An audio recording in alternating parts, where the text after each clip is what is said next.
every single year, hundreds and hundreds and hundreds of nurses are leaving the UK to move to other countries such as Australia and New Zealand in search for a better life, better quality of life, more money, and just a lower cost of living overall. So why are nurses leaving the UK?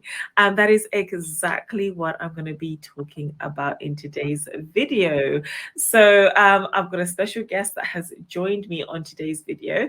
Her name is Ada. Let me introduce her. This is Ada, and today we're going to be talking about the reason why she, as a registered nurse, is planning to leave the UK to move to Australia.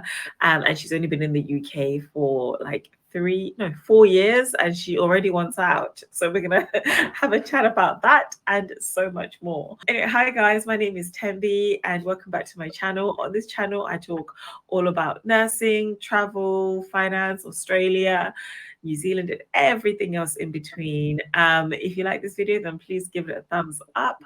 But let's get right into today's video. Today we're talking about why nurses are leaving the UK in such big numbers. And in order to find that out, I'm actually speaking today to a nurse, Ada, who's a registered nurse here in the UK, and she's been in the UK for only 4 years, but she too is eager to get out of the UK and to move to Australia. So we're going to talk about some of her reasons why and so much more. So we're just going to dive straight into these questions, some of these questions, Ada, and I think by the end of it, I think we'll have a better idea as to why people are leaving in such large numbers. So first of all, do you mind just giving us a quick introduction about yourself? Tell us a little bit about yourself, a little bit of background, so we can all get to know you a bit more. Hello all, my name is Ada. I'm originally Nigerian and I have been living and practicing in the UK since March 2019. So that's nearly 5 years now. And yeah, that's me. And I'm also a YouTuber. So and I am in the process of really leaving the UK to Australia. Okay. So No, that's really good. So, as Ada mentioned, she's got a really good YouTube channel, which I will leave linked in the comment section, not in the comment, in the description box down below, so you guys can check it out and also follow her journey as she moves to Australia. So, can I just ask, what specialty of nursing are you? What nursing do you I specialize presently, whenever I came down to the UK, initially I had done the elderly care.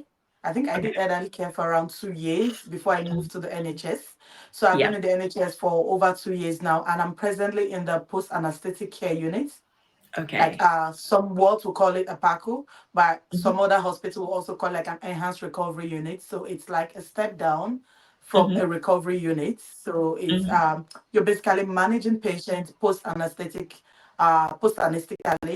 Hmm. before they get sent down to the ward for patients that are due to leave the recovery but are not yet fit enough to go back to the general ward. So it's like an in between thing between the recovery and the ward. So that's Okay, where I no, am. that sounds really interesting. You're not quite in the surgery where the intensity is happening.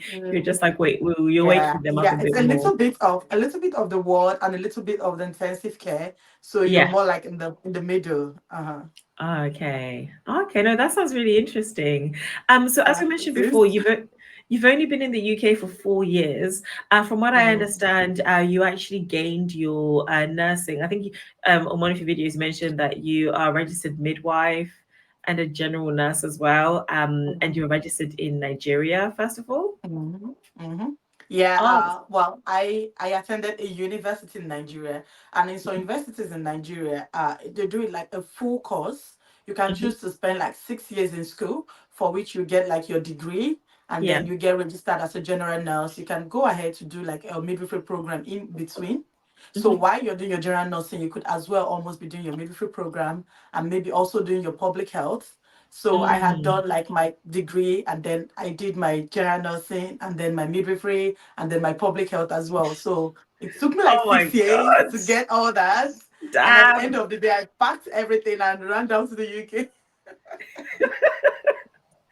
The qualifications are The stacked. Public qualifications are health, just bad. general nurse. midwifery, everything. Oh my God, you're the full everything. package. Yeah. Oh my God. So, before we sort of go on to talking about why you want to leave the UK, I just wanted to talk about some of the reasons why you moved to the UK initially. Well, at the time, the UK was nice. It looked like like greener pasture. No, I'm not saying it's not nice anymore, but maybe it's nice now in different contexts. Okay, so at the Mm, time, yeah, I was out of school. I was qualified. When I left school, I think I practiced for around 2, 3 years or 4 years. I mm, can't not too sure anymore. mm-hmm, Before I decided to leave. So mm-hmm, at that point, I'm like, well, it would be nice to go practice outside Nigeria. So I didn't really have any place in mind where I was going to go, but I was looking at the US, Canada, or UK. But at the time when I was practicing, when I was preparing to come to the UK, I was also doing the US process. So I was just mm, indifferent to where exactly I was going to go practice. I had no mm, specific thing in mind. So I'm like, whichever comes first. So at the time when the UK came first, I just abandoned the whole US process, and then I came down to the mm. UK. Of course, then the money was good. Yeah. I was gonna get a better quality of life for I and my kids. Mm-hmm, I've got kids, and mm-hmm. just you wanted out. You wanted out Yeah. from Africa at the time. You wanted to come out, do more things for yourself, upgrade Mm-hmm, yourself, both mm-hmm, academically and otherwise, and all that in terms of your practice as well, which I mm, think I would say I have. So mm. it just may be time to also move on. I'm of this mindset that I don't have to be in a particular place for too long. You can move if it's not working, if it's not Yeah, if serving it's you, not if there's working, you there's can better. move. Yeah, yeah, Uh-huh. you're not tied down at No, all. no. That's a pretty good that's a pretty good way of like looking at things. And especially when you move, especially with kids. I don't have any kids, but I can imagine the way that you have to take all of that into account. It's a big process. So Yeah, it's a big yeah. change and it's a big move. And if you're ever gonna move, you had better do it now when they're still young, because Mm, soon my son will be able to tell me like, Mom, I don't want to go, I don't want to miss my friends got and things like friends. that. So whatever you're doing, I say to myself all the time, if I'm going to move out of the UK, I should better do it now before it becomes too late, and then they get so Yes. attached that they don't want to go. So Yes. those are the things you also Okay. consider. Yeah, so you've been in the UK for 4 years. How have the Mm. last 4 years been, especially working? You said you started off working in aged care with the elderly, and now you're working in the post-operative care. How has that experience been for you? How have you found like the working conditions and the pay in the UK? Wow, the pay is a story for another day. But it's not been so bad. I would say the past 4 years of my life in the UK, I have been blessed. I would say that because Mm, I have grown.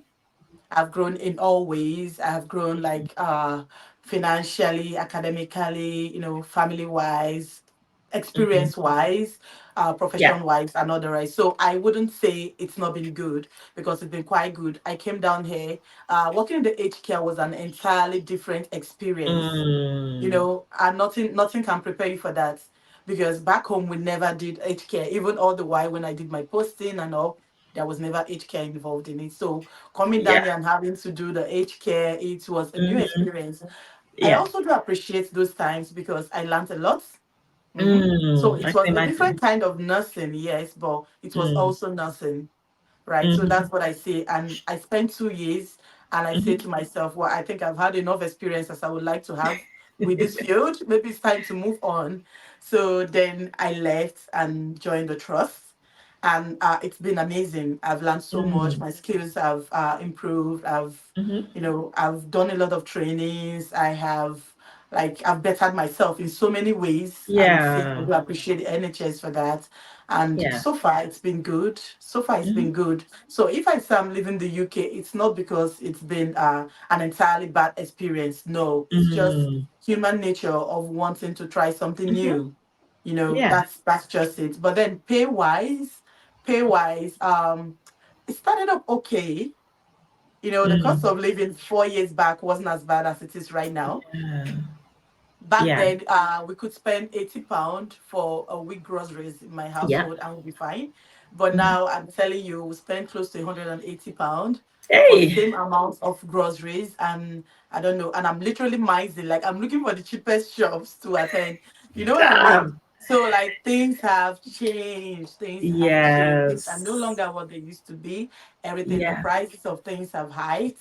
The Hmm. prices of housing now, it's something else. Food is Yeah. something else. Everything has just gone up literally. But then the pay did not go up. Yes. Okay, I think that's so the mm, pay remained where it was.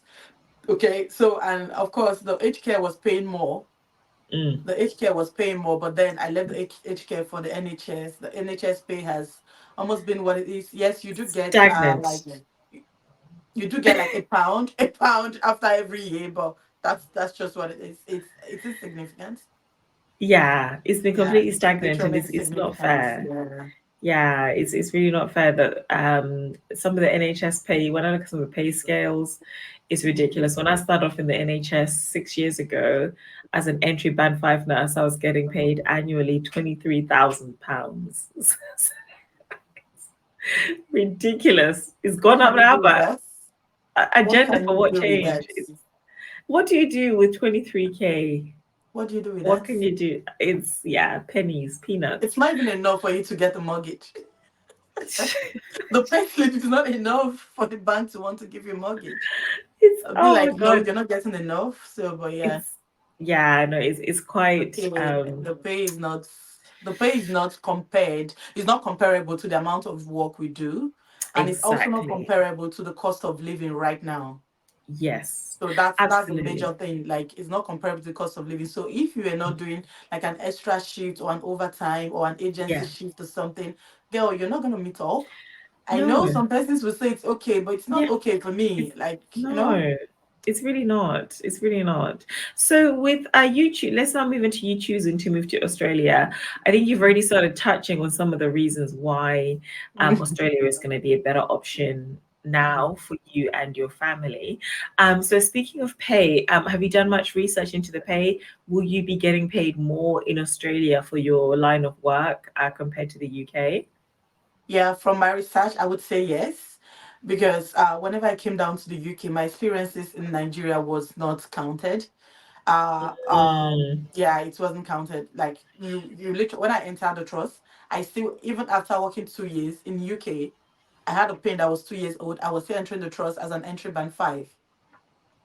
So it was that bad. So I literally started from like the lowest wow. of the band. That is even after practicing in the UK for 2 years, not even talking about every other experience which I had Mhm, coming from mhm, Nigeria or whatever qualification I had whatsoever. None of them mhm. was taken into consideration. So my pay, my startup pay at the time was it 27,000 something? I can't recall clearly right Mm, now, but that was what the startup pay was. But then in Australia, from my research and from all the questions I've asked, I've seen that they do consider all your years of experience from exactly yeah. when you got registered as a nurse. Mhm, So if I'm yeah. to put all that together, I graduated in 2014. So that's nearly Mhm, 9 years experience. mhm, So I was looking at a contract somebody has got.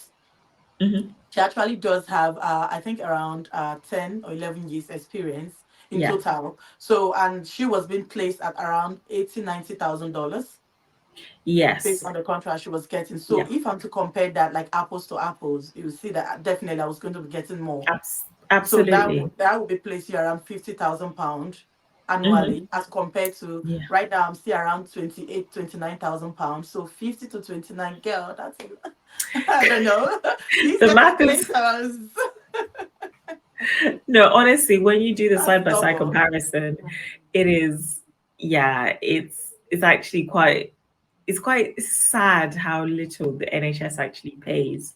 And even though New Zealand, I think, New Zealand has just had a big pay rise for nurses because they wanted to match Australian levels to stop New Zealand nurses People moving leaving. from New Zealand to Yeah. Australia. So the pay in New Zealand even now is good. I know in New Zealand, if I was to go back right now, I've been qualified for 6 years. I think if I was just a general staff nurse, I'll be at the top of the band almost at the top because I'll be 7 years qualified, and I'll be on about 99,000 New Zealand dollars, which is about almost £50,000. So That's New good. Zealand have done a really good job of increasing the basic The pay pay, yeah. to kind of match. So those are the kinds of levels that you're looking at, especially if you're doing it side by side. Yeah. Um, so when it comes to increase in pay, there's no point in having an increase in pay if the cost of living is high. So with everything that's going on in the world to affect the prices of things, of like, basic goods and essentials, what makes you think that Australia is going to be any cheaper than the UK is at the moment? Well, what I would say is there is like a general hike in Hmm. prices of everything right now, not just in the UK, every country, literally. Things are Hmm. just, skyrocketed. The cost of housing is high, the cost of groceries is high, everything is Hmm. high. But then Hmm. if I'm to be placed in a place where everything is high, right, Hmm. I'm definitely going to be looking for a place where I will get high pay as well to compensate Wages. for the high cost of living, isn't it? So why Yes. stay in a place with a high cost of living with a minimal pay when I could actually stay in another place with high cost of living but with a better pay? So There that's you just the way go. I look at it. Like, Yeah. that's the way I look at it. And I'm like, wow, Australia is expensive, definitely. But even with the expenses, you're still gonna get some change. UK is also Yes. expensive right now and still you're broke. No change. No change. Like nothing. Zero. Yeah, yeah. And that's what I was finding as well when I was living. Well, that's what I'm finding now, even. Yeah, I feel like you do have money left over. Um, Depending on obviously how you manage your finances. If you compare it to the UK, you will have like money left over at the end of like each paycheck, and they tend to pay every 2 weeks as well, Yeah, compared to that's the the nice thing. monthly. That's nice. That's nice. Ah, it helps because you can't be waiting a whole month. It's A whole crazy. month, yeah. Oh my days. So speaking of moving, and I understand right now you're currently in the process of registering with the new no, not New Zealand, with AHPRA, and you're doing it via New Zealand, and that's a route that quite a lot of people take. So have you gotten your registration now, your Australian nursing registration? No, I haven't. With the backlog that happened with the new law that was coming into place then in New Zealand, the 4th of December, everything happened. It seemed like there was an epidemic. Yeah. So the system literally crashed. The Oh system my. crashed. That was what happened. It crashed. So we were no longer allowed to make payments. Okay, the Okay. site was down. You cannot make payment. Like I've been cleared, literally cleared. So I'm just waiting to be able to make payments. So Okay. payments were no longer being allowed because the system was crashed. So, but then they promised that after the 4th of December, which hopefully we're expecting, well, they start coming down because the people who were like ahead of me have now been able to make the payments. So it's beginning Yes. to clear up. Yeah. So I think that's the process. That's the point where I am now. So as soon as they get to me, I then will be able to make my payment and then get my Okay. payment and all. Yeah. Okay. And in terms of visas, have you looked into the different types of visas? Do you kind of have an idea of what type of visa you might end up choosing to Yeah, use? from those who have been doing it right now, I know you can either choose to get like a normal work visa or you might want to stay and get like a permanent residence Mm-hmm. before going. But right now, I think with the number of persons living in the UK and going to Australia, the permanent residence route is beginning to get, a bit crowded as well. And I think it's with some nurses coming in with a permanent residency and then moving over and changing, okay, and not choosing to work with that employer who brought them in. So because of that, they are sort of tightening Mm, their claws right now about that route. So, yeah. but then it's still there. It's just going to take a longer time, but it's still there. But the thing there is, I'm not actually in a hurry, Mm-hmm. so I'm prepared to wait. I cannot go on a work visa or rather go on a permanent residency. So I'm just gonna wait it out. Okay. So I am not desperate, if you get what I Yes. mean. Like I'm not Mm-hmm. desperate to just want to pack my bags and leave. Okay, Yes. I'm Yes. comfortable where I am. Even if I say the pay is not great, I'm okay. Mm-hmm. All right. Mm-hmm. I'm okay. I'm comfortable. Maybe everything is Mm-hmm. sorted. But then so I'm gonna take my time, make sure I'm Yes. going with an employer I've done my research enough with, make sure I'm getting a Mm-hmm. permanent residence if I step into Australia. and all that and all that. So yeah. Yeah. No, I think that's a really good way of doing it. Because you're able to like make, better decisions, wiser decisions. Mm, And mm. I right now my situation is I went on a working holiday visa, because I was only planning to be in Australia for like 3 months originally. Until you fell in love So with it's Australia, so now I'm trying to catch up to now get a a visa before permanent this, residence. Yeah. yeah, before this one starts expiring. And I, like you, I went when I went to New Zealand, I was on a work visa and I don't want to be on a work visa. So I'm waiting to get my invitation to apply for permanent Okay. residency. It's the 189 and the 190 And the visa. 190. So Yeah. I'm just waiting for because you have to submit your expression of interest and then they do invitation rounds. So I don't know when I'll be invited. Hmm. I hope it'll be very, very soon. But So yeah, that's the it's thing. I smart. would rather wait it out here than go Yes. there and then begin to do it. Like I think I've done enough of that in the UK. You know, Yes. coming Yes. down here on a work visa and having to wait for 5 long years before you can actually apply for an indefinite leave to remain and all that. Frankly, I don't want Accurate. to go to another country and begin to do Yeah. that. Okay, so I will No, just wait, hold my yeah, no, pass, get it's it better to have that. before I Yeah. go anywhere. Yeah. So that you just buy a house straight away, you've got access to Medicare Mhm. straight away, you've got Yeah, all yeah, of these yeah. rights as a permanent residency. Exactly, Okay. exactly. Yeah. No, that's really good. So I don't have a lot more questions to ask, but I just wanted to ask, like, do you think this like moving to Australia, moving to New Zealand thing is going to continue, or do you think it's going to stop for a lot of nurses? Because it just feels like right now, like everyone is moving. The amount of messages Well, I get, like, I what, think what I do you think think? it's even gonna get worse if you ask Mm, me, because right now the UK seems to be very inconsistent with their laws and their rules and everything that goes on in in parliament or wherever it is they make the laws, because they are mhm, quite like the rules are just blocked out. They're a bit volatile, and then you know that half of their workforce, if not more, are immigrants. mhm, Okay, especially in the NHS and in the healthcare, mhm, they're all immigrants. And then you begin to make laws like this very recent one. Nobody would have ever thought that the UK would one day, the UK of all countries, stand up and then say they only want to have a health worker without the family. What do you think that would do to the to the workforce? they're acting like they've got enough If workers Like as exactly there, but they don't have enough. They don't yeah, have enough. If you're working in the healthcare, you understand that they don't have enough. And now, absolutely. if these laws were there even before we came in, do you think people would have come into the UK? No.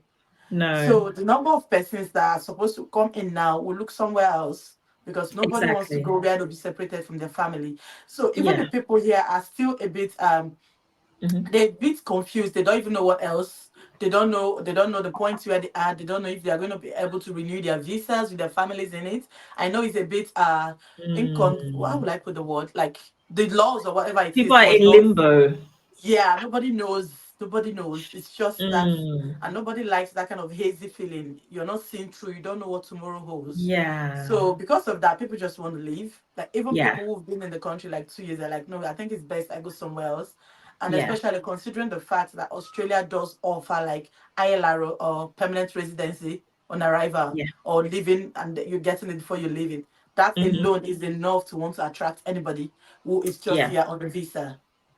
If you Yeah. get what And I also I mean. have to say for Australia, I was having a conversation with the one of my work colleagues who I work with in Australia, and she moved from Kenya, and she was saying that in Australia immigration laws also like are subject to change randomly as well. So if you do get the chance to apply for a visa, like just take it because the next time they might turn around and change their rules as well. Like, Everything is changing. It's not just UK actually, because Canada has just also released something that was mind blowing to a lot of persons. And so mm, I don't expect anything less from the US or from Australia. So I think all mm, these countries, everybody's just tightening their belt. Everybody's mhm, facing through the whole no money thing. So Yeah. it's hard, but then Exactly. And if worst comes to worst, you can move to New Zealand because they do offer PR option. No, I think they have a do new they? resident option as well for Yeah, healthcare workers. I haven't looked too much into it. And also the pay for nurses in New Zealand it's is great. is quite decent. Yeah, Yeah, yeah. that's one of the reasons actually why I was going through the New Zealand route. Apart from it being Mm. cost effective, I think it's like an opportunity. Is it like a buy one get two kind of thing? If you understand what I Yes. mean, you know, buy Yeah, where one you got get the option to live in Australia and in New Zealand and as New well. Zealand. Like so, I have it in my portfolio that I'm a registered nurse in New Zealand and I'm a registered nurse in Australia, and that's Yes. nice. So it means that if Australia does not work, I can go to New Zealand. New And Zealand. if New Zealand Exactly. does not work, I can come back to UK. And if everything, nothing works, I'm on the next plane going to Nigeria. Exactly. The options You are know, I there. just love having this option. So I'm like, Yes. wow, you can do It's that. so freeing. It's so, so freeing. Well, Ada, I really wish you all the best with your Thank move. you. Like, with you and the whole family. I can imagine it can be stressful and busy and It expensive. is. No, we're But dreading it right now. We're not talking about that part of it because, visas, uh, those people make money for free. Immigration agents and visas. Imagine. But no, no, thank you so much for agreeing to come on thank here. Thank you so much you. for talking Thank to you us so about some much. of your reasons as to why you as a nurse are leaving the UK. Well, if you enjoyed the chat I just had with Ada, I will leave you can find her on all of her social medias as well as her YouTube channel, and I will leave a link to that in the description box below. But thank you so much for watching, guys. If you like this video, then Thank you for do having please me. give it a thumbs up. But apart from that, thank you so much for coming, Ada. Thank Thank you. you. Thank you. All Thank you right, for see you having guys. me. Thank you so much, Envy. Oh, it's Thank all right. you. Thank you so much, guys, and I will see you all in the next video. Bye.